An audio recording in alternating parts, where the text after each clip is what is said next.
My name is Ursula Rouse. I'm from Marty, South Dakota, and we're with the what? Criminal court corruption.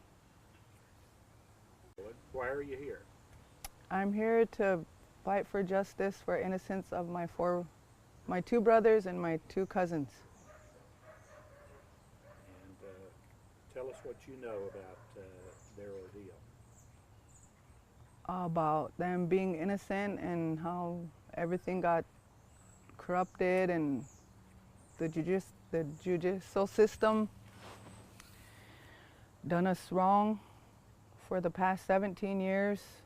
We've been trying to fight for our brothers and my cousins that are in there for something they didn't do because of the justice system.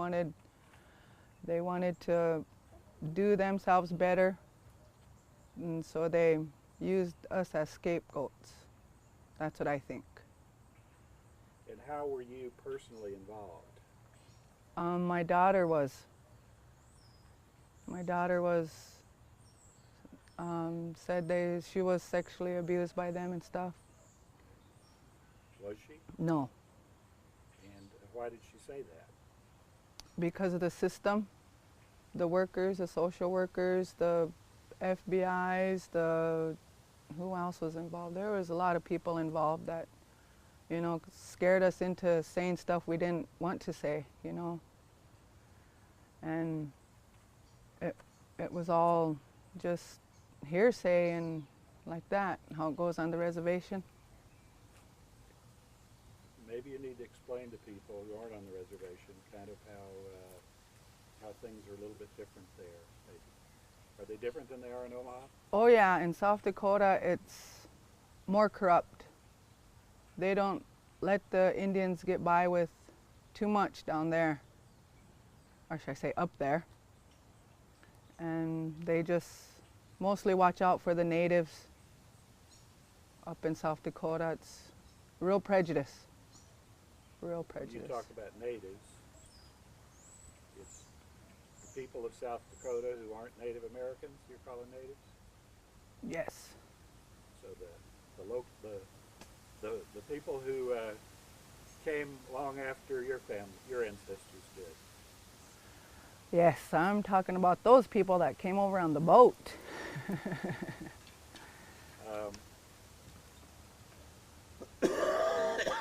When the various authorities came to take the guys, were you there? Yes, I was. Okay. And describe for me that scene. What do you remember about that? Jeez, it was like a SWAT team came up to the house and just surrounded the house and like just took all the kids. Just when they did come, they brought social workers, and the social worker came in with like a little piece of paper with all the kids' name on it, and whose kids they didn't know who was who, and they just wanted to take all the kids. They didn't care who kids were there. There were some neighborhood friends there too, and they were even trying to take those kids. But it was more like I don't know, they just came up on us with guns and everything. It was scary. We didn't know what to think. And then what did you think when you heard what the charges were? I couldn't believe it. I couldn't believe it. My brothers are not like that. Especially my brother Jess. He would never do anything like that. Can you describe the house where this allegedly took place? A 3-bedroom, 2-bath, basement. While living on the res, we didn't have no doors, and everybody mostly slept on the floor, just. We went and took photographs the day after we interviewed people, and I'm sure we took a photograph of the house, but there was some confusion over which one it was, so we just took pictures of all of them. So we'll need to show you the pictures so you can tell us which one is which. But one of the houses that I know was close to the house where this allegedly happened had a driveway, paved area on the side, and there was an SUV there. And when we took a picture of that end of the house is not much wider than an SUV. So these are not really, these are small houses. Yes. And there were how many people living there that you know of? Jeez. Well, my brother and Lori,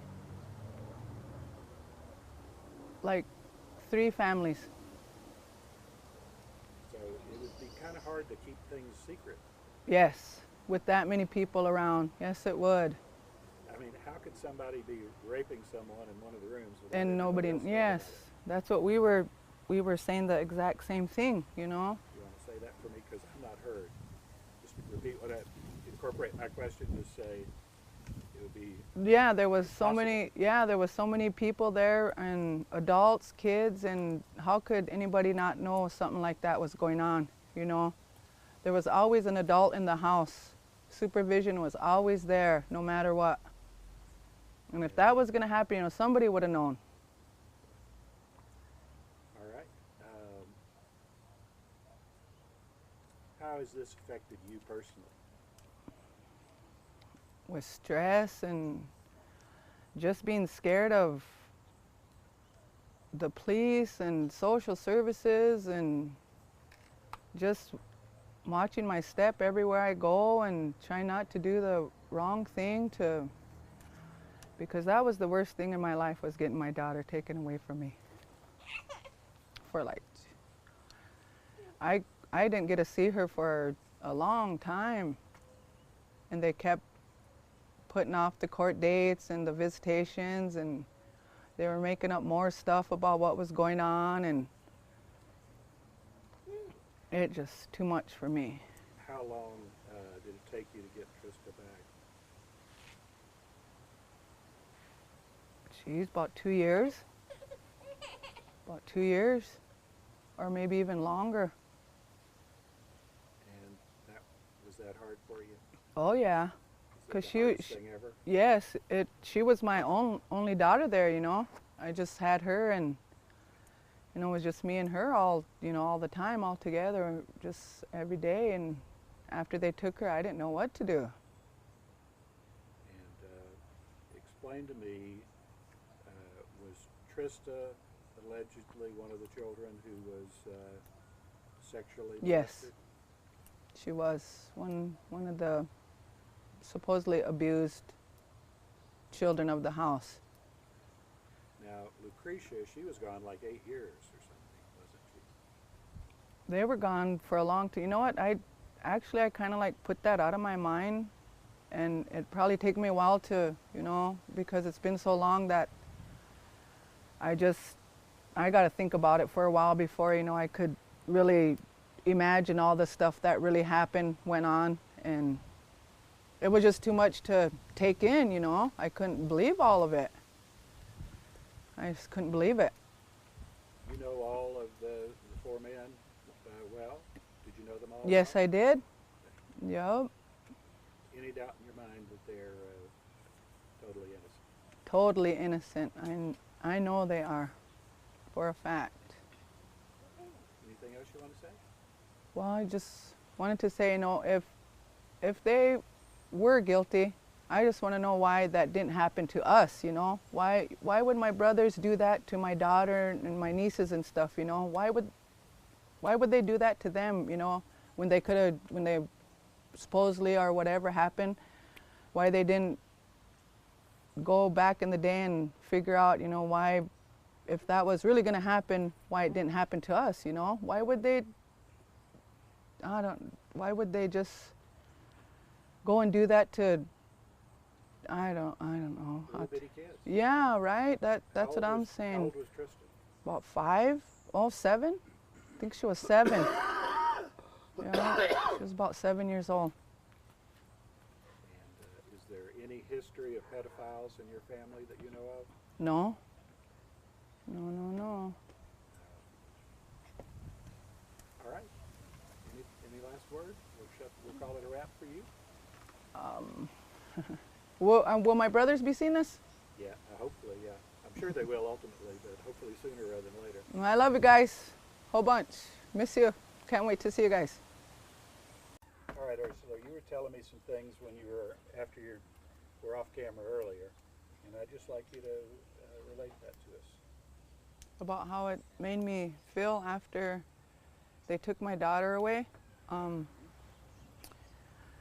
Geez, it was a while since I seen her, and after all the effects of what happened in court and what they said my brothers and my cousins did, the system, it made me feel dirty, made me feel like I wasn't a good mother, and it actually made me feel like I didn't want to have no more kids, because it just made me feel like I wasn't a good mother.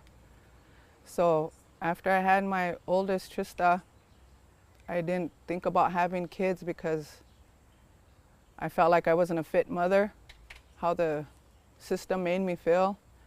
So after that, I didn't have kids until about like 13, 14 years later. But now I got 3 younger daughters than my oldest. There's Alexis, and I got Trinity and Alea. And now that I have younger ones, you know, it makes me feel better about myself and about being a mother, and how now I can take care of them and stuff. And at first it made me feel like I couldn't hug them because what they said, how bad we were to our kids and stuff, and it just made me feel dirty when I hug my kids or give them a kiss and stuff, you know. It just made me feel wrong about it. But now that we're going through all this and everything's coming out to be the truth, it's that now I could give my daughters hugs, kisses, you know, and feel good about it. In the beginning, when I did have my 13-year-old, it didn't feel right to give her hugs and stuff the way, you know, they made us sound like we were dirty people, you know. Indians are dirty people. That's what they do to their kids and stuff, you know. But that ain't what we do. We praise our kids. We love our kids. They're the lights of our lives, you know. We love them so much, and we do the best that we can to take care of them, do what we can and what we will, what we need to do. But I just want to say that my brothers are innocent, my cousins are innocent, none of that happened, and I love my whole family. We're so close yet. And my mother went to her grave knowing they're innocent. And her heart was broken. She never got to see them, just got phone calls.